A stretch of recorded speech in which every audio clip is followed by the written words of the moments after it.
Storytelling has always been a way for people to make sense of the world around them. In times of hardship, words become more than just a form of expression.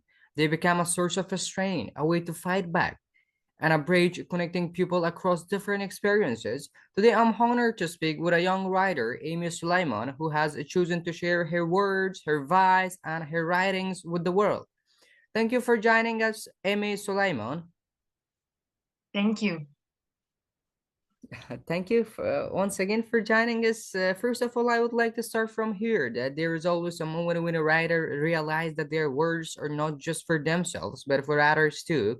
For many Afghan women today, this realization has come in a time of crisis. Girls who once wrote in their school notebooks are now writing in secret, sharing anonymous blogs and social media posts because they know their voice matters even when they're not allowed to be here. You started writing 3 years ago, I think, and I know a lot of writers that they do not share their writing with others, and many writers never share their work with the world. But what made you to decide to take the step and publish your writing? So basically, as you said, I started to write 3 years ago, as I was 14 years old. And I can clearly remember that when I started to write, I started because I'm feeling like I'm not able to talk about my thoughts, my feelings in public. So I started to write it, and I just send it to my friends just to know more about their opinion. And they were like, "Girl, you need to show it to public." And I was like, it's a bit curious to just decide that one time you in a one time that you need to publish your rights in public. Yep. So I basically started to write it on my personal account. I don't have so many people on But my I would account, like to so ask that are you writing in English or no, just in your language, Arabic? I write in Arabic, and sometimes I write in English, and that's I think it depends on my what I want to tell to people and who I want to understand what I'm saying. That is nice. But for millions of girls around the world, learning and growing should be a natural part of life. But in Afghanistan today, even the most basic right to education has been stripped away from women. You know, when a young girl read books in secret, when a woman shares her story on social media, despite all the risks, she's fighting back. You know, this is what I love about them. But growth itself has become an act of resistance, and your writing focuses on personal growth, human experiences and emotions. Am I right? Yes. But do you see storytelling a way for people, especially women, to reclaim their identity? I think yes, because I feel like women's are kind of art, and to reclaim or to describe a art, you need another kind of art to exp ex like tell it. You mean what I'm saying? Mm-hmm. Yes. Mm-hmm. Yeah, but the freedom to study, to apply for a scholarship, I don't know, to choose the career you want, to have the life you want, to wear the clothes you want, to choose the religion you want, all these are things that many people take for granted. But in Afghanistan today, young women who once had big dreams now woke up in the reality where their futures have been taken away from them. You know, from for them, education is no longer a given; it is a fight. But I would like to ask, as a someone who has been able to access education and work, do you ever think about those who don't have the same opportunity?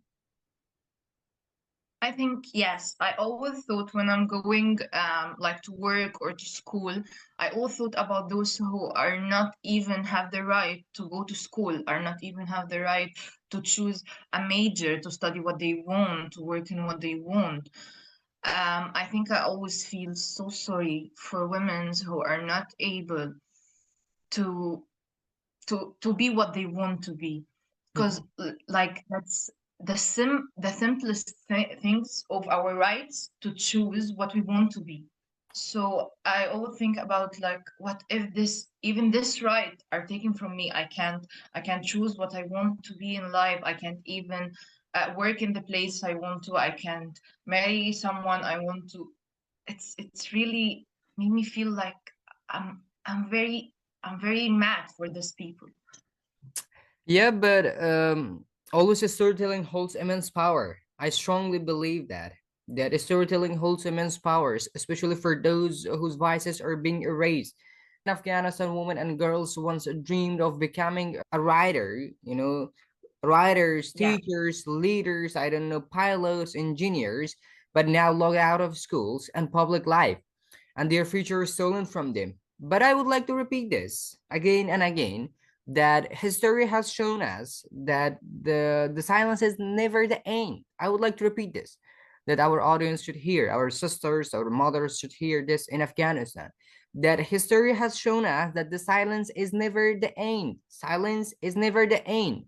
When people are stripped of their rights, their words find another way to be heard.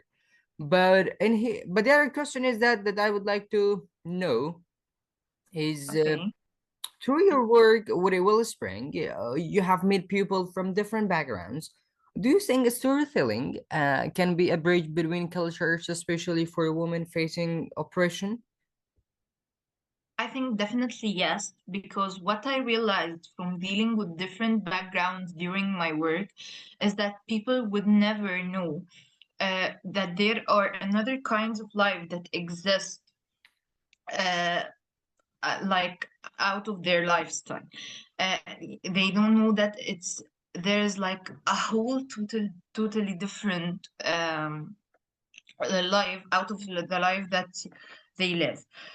And if you just started to tell them by storytelling, by personal experience, they will figure out that they are other kinds of lives that they doesn't know.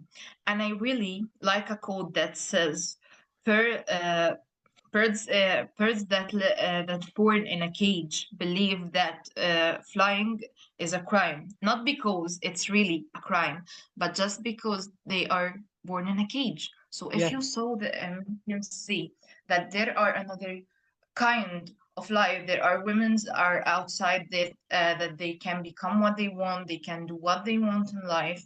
They will start to realize that they even have to ask about their rights in life. Wow, such a beautiful quote. I love it.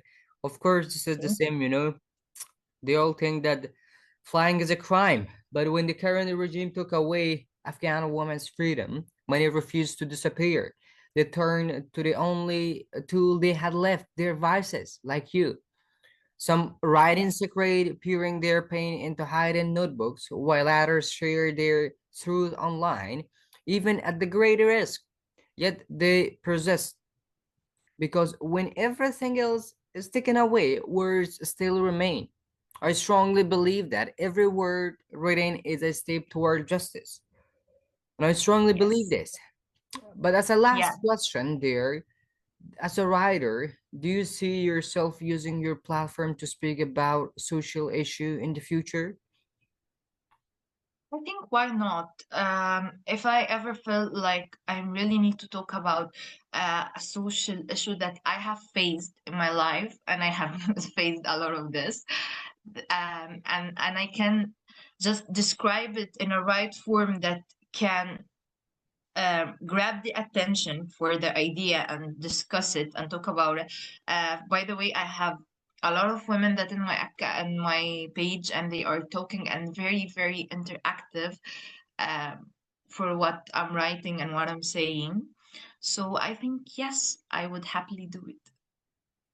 Thank you. Thank you once again for joining us. If there is anything that I have missed, mic is yours. You can tell to our audience. Thank you. It was a great conversation there, and thank you for joining us.